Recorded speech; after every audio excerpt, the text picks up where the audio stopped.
Boa tarde, meu nome é Gabriel Nicolati e eu estou aqui para explicar o código que foi feito para a validação do CPF.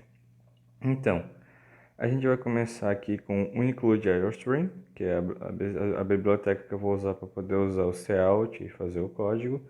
A gente usa o Zing namespace, std, e a gente começa agora a resolver o código. A gente coloca um int main, abre e fecha parênteses, abre as colchetes e começa a resolver. Primeiro declarando variáveis e atribuindo os valores já na mesma linha. A gente começa com int variável xcpf entre colchetes 12, ou seja, tem 12 espaços reservados para o CPF. A gente tem outra variável int, que seria a variável x, a variável soma, que já atribui do valor 0, o dígito 1, o resultado 1, o resultado 2, o dígito 2 e o valor. A gente também tem a variável char, CPF, entre chave, colchetes 12, ponto e vírgula. A gente acabou de declarar as variáveis. Agora a gente vai dar um cout e pedir que o usuário ele digite o seu CPF. Digitando o CPF, a gente vai ter um scanf para o computador ele aparecer isso na tela. Tipo, aparecer o CPF, você escrevendo. Aí, no caso, seriam resto S, entre aspas, CPF. Esse resto S, ele se dá porque a variável CPF é uma variável char. Ou seja, se tem que botar isso para funcionar a variável, vírgula CPF, que é a variável. Depois a gente vai para um for, que é tipo, ele vai verificar se o usuário realmente vai digitar corretamente um CPF.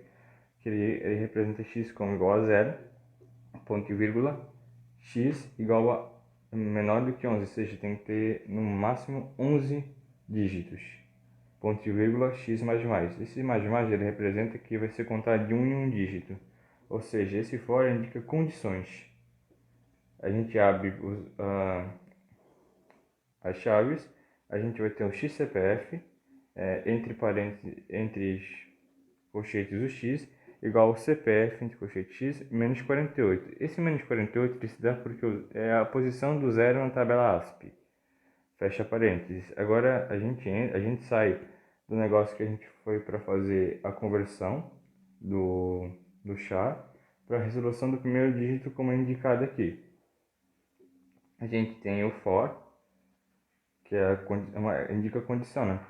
O x igual a 0, ponto e vírgula, x menor do que 9, porque a gente quer calcular o 10º dígito do CPF, então a gente usa até o 9º dígito, x, ponto e vírgula, x mais mais. A gente abre as chaves, a gente vai ter soma mais igual, representa que a soma mais a soma vai ser igual a xCPF, x, vezes 10 menos x, que seria o 10º dígito que a gente quer calcular, então a gente usa o 10 menos o x, ponto e vírgula, fecha parênteses.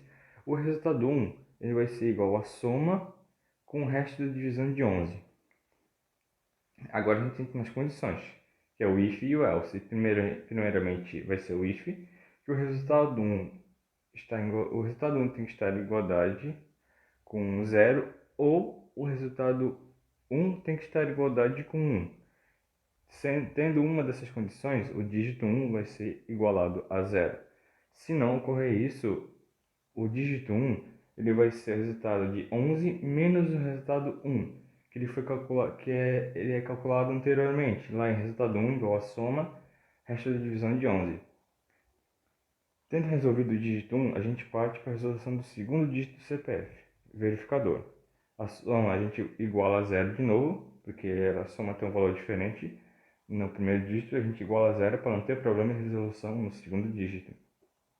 A gente entra de novo com o for x igual a 0, ponto e vírgula. Aqui, como o segundo dígito, a gente vai usar 10, porque a gente quer calcular o 11º, certo?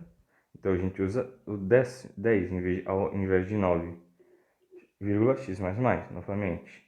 Abre parênteses, a soma mais igual, a soma mais a soma vai ser igual ao xCPF, x, vezes 11. Ao invés de 10, a gente usa o 11, obviamente, que é o segundo dígito, menos o x, ponto e vírgula. O valor, a gente tinha declarado a variável valor em cima. Agora a gente vai calcular ela. O valor é igual a soma dividido por 11 vezes 11. O resultado do segundo dígito é a soma menos o valor. A gente calcula a soma acima, então a gente vai usar a soma, a gente cobra o valor e com essas duas variáveis, valor e soma, a gente tem o resultado 2. Agora a gente de novo nas condições, né? Para dar o valor do dígito 2. A gente entra com o resultado, o result 2 vai ser, se estiver em igualdade com 0 ou o result 2 estiver em igualdade com 1, o dígito 2 vai ser igual a 0. Se não ocorrer isso, o dígito 2 vai ser igual a 11 menos o resultado 2. Tendo calculado o primeiro e o segundo dígito, não tendo importância se estão corretos ou não, a gente entra agora para ver se eles vão ser os dois corretos ou se o CPF vai ser válido ou inválido. Isso ocorre. Só vai ser válido se os dois vão ser válidos, ou seja, a gente vai usar só uma lógica aqui, que é se os dois estiverem certos, o CPF vai ser válido, e se ambos estiverem errados ou um dos dois estiverem errados, o CPF vai dar como inválido. Ou seja, a gente entra com o if, dígito 1 tem que estar em igualdade com o XCPF do nono dígito, e o dígito 2 ele tem que estar em igualdade com o XCPF do dígito 10. Tendo esses dois, o computador ele vai mandar um cout que o seu CPF ele foi validado. Se não ocorrer isso, se ocorrer qualquer divergência, o computador ele vai mandar um seu CPF foi invalidado e vai dar um return 0. Aqui eu especifiquei onde eu fiz a resolução do primeiro e do segundo dígito, especifiquei qual foi a lógica por trás do CPF validado e invalidado, e queria dizer também explicar sobre por que é usado esse sistema para calcular os dígitos verificadores. Quando a gente faz à mão, por exemplo, para a gente poder implementar essa lógica no programa, a gente pega os 9 primeiros dígitos do CPF e os multiplica por uma decrescente de 10 ao 2. Fazendo essa multiplicação, você encontra valores.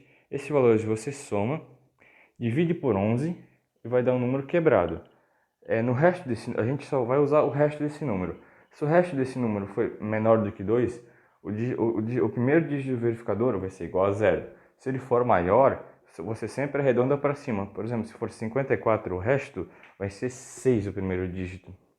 Tendo o primeiro dígito, como você vai fazer no segundo? Você usa os mesmos números de CPF, só que inclui o primeiro dígito que você descobriu. Então, em vez de começar de 10, você vai começar de 11 ao 2. Faz o mesmo processo, soma os resultados, divide por 11, pega o resto, pega a soma, divide por 11, vê o resto, vê se ele é menor do que 2, ou, se for maior, arredonda para casa decimal acima, e assim você tem a lógica de como você calcula os dois dígitos verificadores. Isso eu implementei no nosso programa.